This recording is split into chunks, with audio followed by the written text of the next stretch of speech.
Pendleton. This talk is actually going to be more of a reading. I think it's best done this way, at least in my case.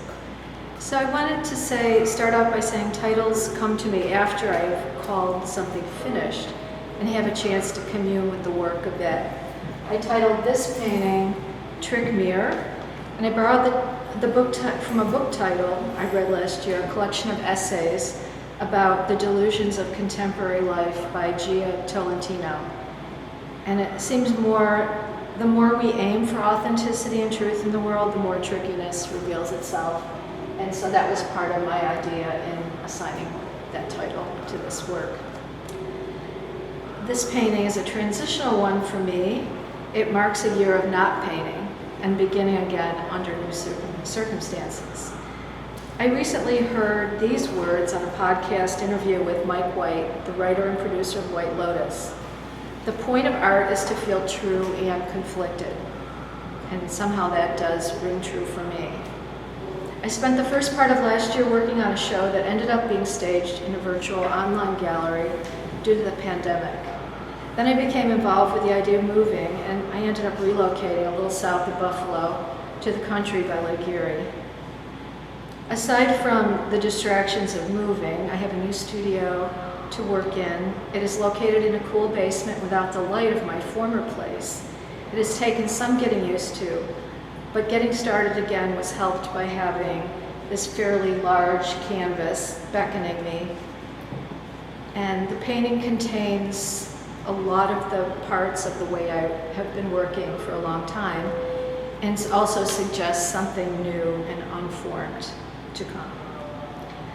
I often begin working on a painting by placing a few chosen collage elements onto the surface and work off these parts with the paint. By the time I am done with the painting, much of the collage is often entirely painted over.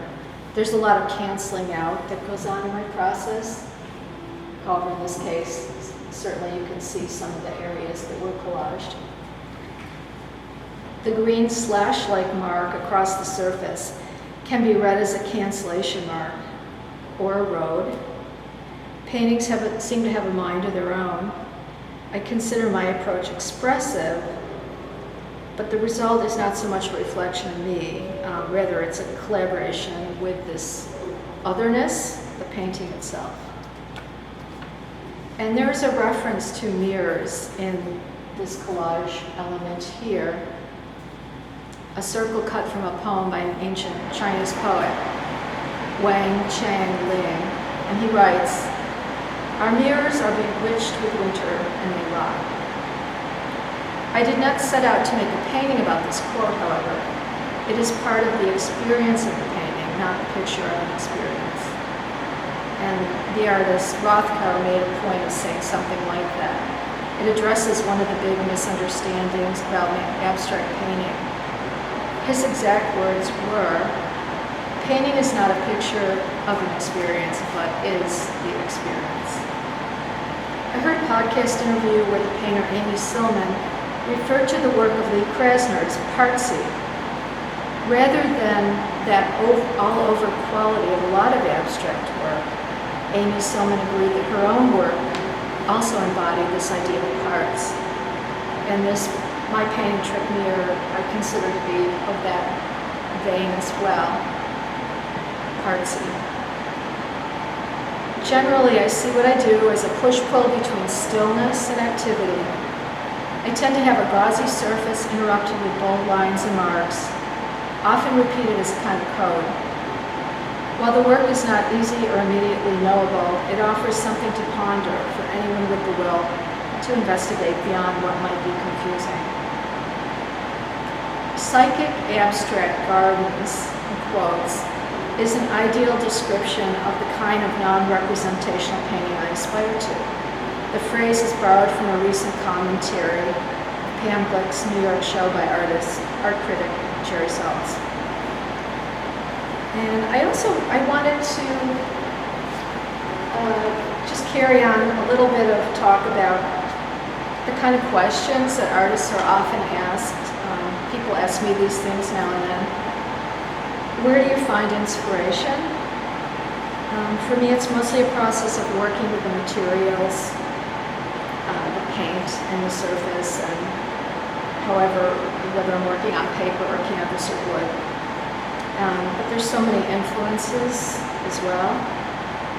I consider making the art I make is of this time and place, the culture of now, all that's going on in the world, memory, nature, the work of other artists, and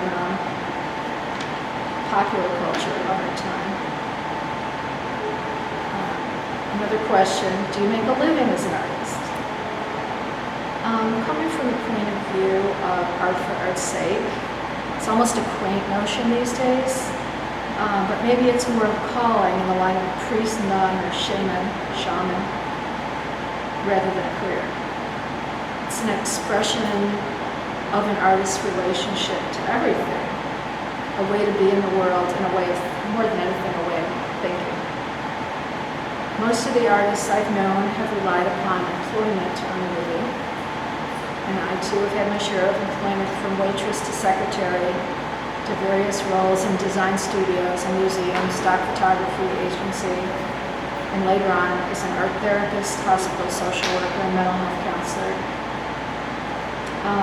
And the other question, are you a full-time artist? I do not get up every day and go to the studio in that mode, but the idea of part-time artist really doesn't apply, since the ideas and impulses are continually fed from everyday life, not just when standing in a room called a studio. A surgeon is always a surgeon, not just when cutting open a patient. I work in sessions. I did not paint for a whole year, but I did a lot of other creative activities during that time, including working with pictures, photographs, but from the camera, not serious photographer kind of work. I produced 2 print-on-demand books, and after my big move last winter, I began a blog about the transition from urban life to country life, pictures and writing related to the lives of 2 artists over time, something I call lastingness, and there's a lot more about that in the blog. You can find that at cottageindustry.blog. And a little trivia. Turns out this is the 7th member show I've participated in 10 years. I was kind of surprised to find that out for myself.